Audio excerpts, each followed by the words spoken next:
I want to tell you a story about a girl, but I can't tell you her real name.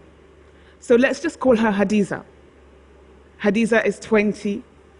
She's shy, but she has a beautiful smile that lights up her face. But she's in constant pain, and she will likely be on medication for the rest of her life. Do you want to know why? Hadiza is a Chibok girl. And on April 14, 2014, she was kidnapped by Boko Haram terrorists. She managed to escape, though, by jumping off the truck that was carrying the girls. But when she landed, she broke both her legs, and she had to crawl on her tummy to hide in the bushes. She told me she was terrified that Boko Haram would come back for her. She was one of 57 girls who would escape by jumping off trucks that day. The story quite rightly caused ripples around the world. People like Michelle Obama, Malala, and others lent their voices in protest. And at about the same time, I was living in London at the time, I was sent from London to Abuja to cover the World Economic Forum that Nigeria was hosting for the first time. But when we arrived, it was clear that there was only one story in town. We put the government under pressure. We asked tough questions about what they were doing to bring these girls back.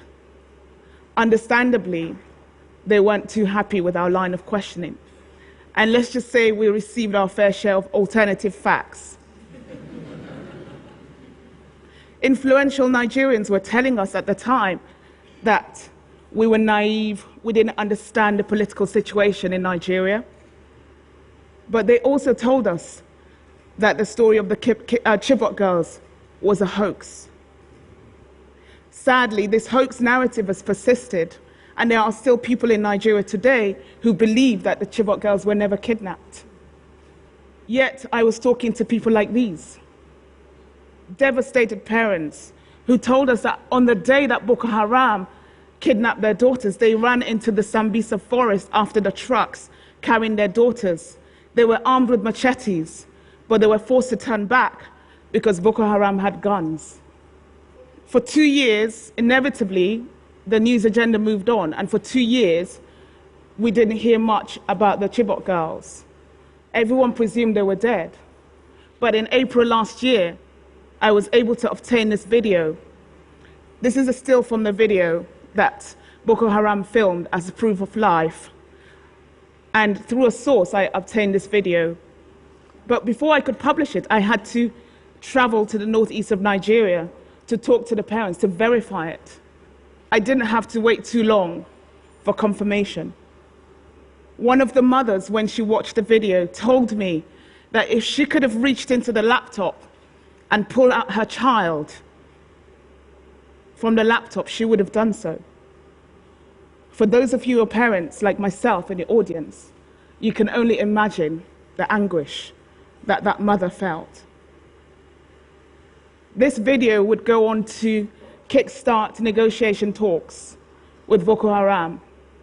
And a Nigerian senator told me that because of this video, they entered into those talks because they had long presumed that the Chibok girls were dead.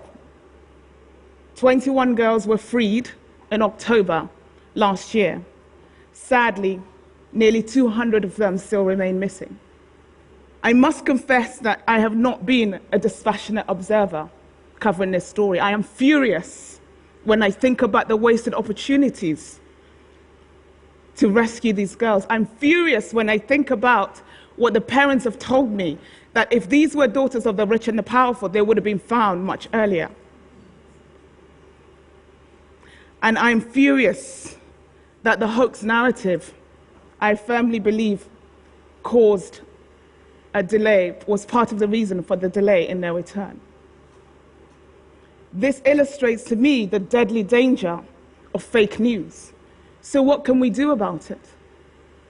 There are some very smart people, smart engineers at Google and Facebook, who are trying to use technology to stop the spread of fake news. But beyond that, I think everybody here, you and I, we have a role to play in that. We are the ones who share the content. We are the ones who share the stories online.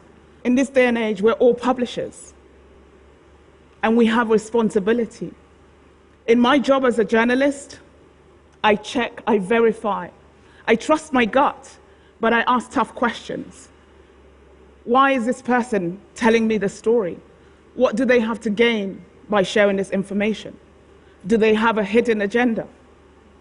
I really believe that we must all start to ask tougher questions of information that we discover online. Research shows that some of us don't even read beyond headlines before we share stories. Who here has done that? I know I have.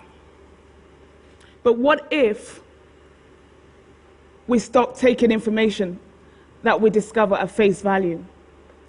What if we stop to think about the consequence of the information that we pass on and its potential to incite violence or hatred? What if we stop to think about the real-life consequences of the information that we share? Thank you very much for listening.